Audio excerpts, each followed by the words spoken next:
all of the habits starts with what we think about ourselves and about the world, and from that we have beliefs, and from that we have actions, and then this is how we create habits. When we have a habit of thinking such as I'm not enough, I will think that I'm not enough in all of the areas in my life. I'm like, I'm not enough when I have to see a friend, but I'm enough I'm with my mom.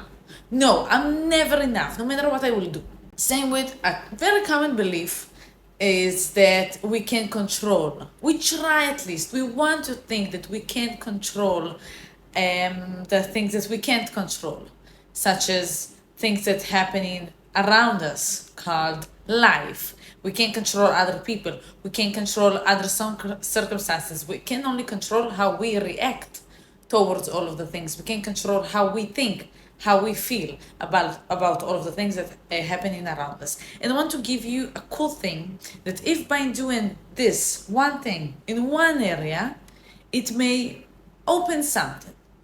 I will explain. I read this book recently.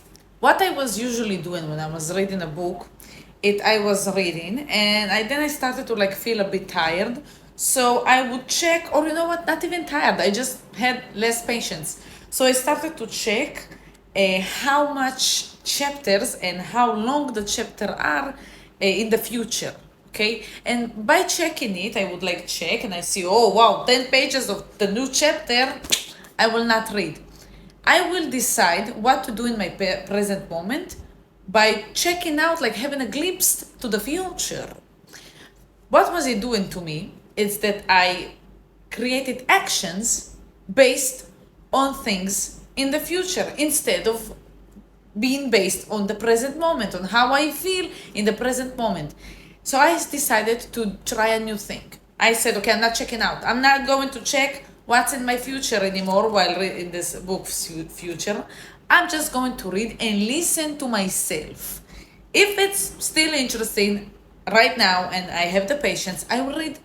If it's still interesting but I don't have the patience, I will stop. If I'm getting tired, I will stop. No matter what is going to be the future, I'm trying to listen to my body, to what I want, based on the present moment, based on just what I want, what my body wants right now. I read this book in 5 days, 360 pages.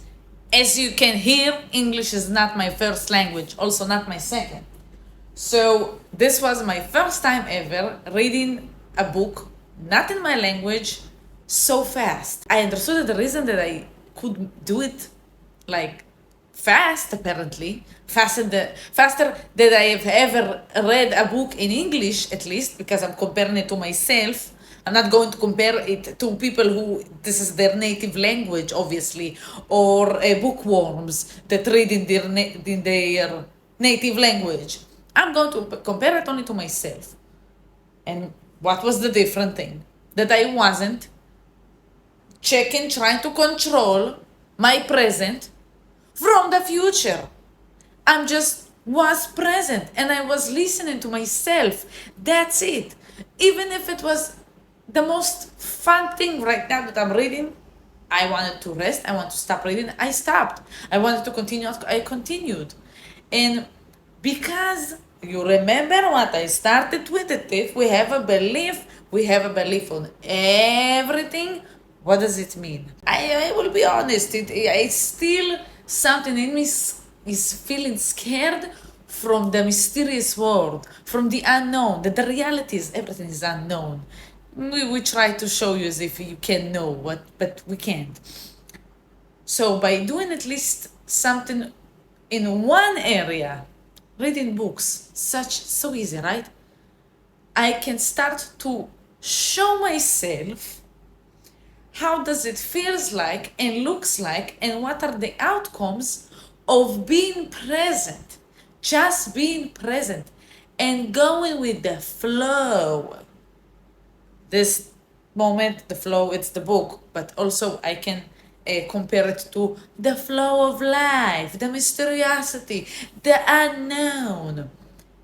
And I was so proud of myself not only for accomplishing this accomplishment, but also for being truly present and learn how to fucking listen to myself, because we stopped learning how to listen to ourselves since we were kids.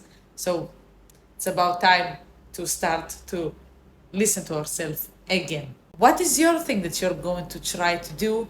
And share it in the comments and maybe subscribe as well.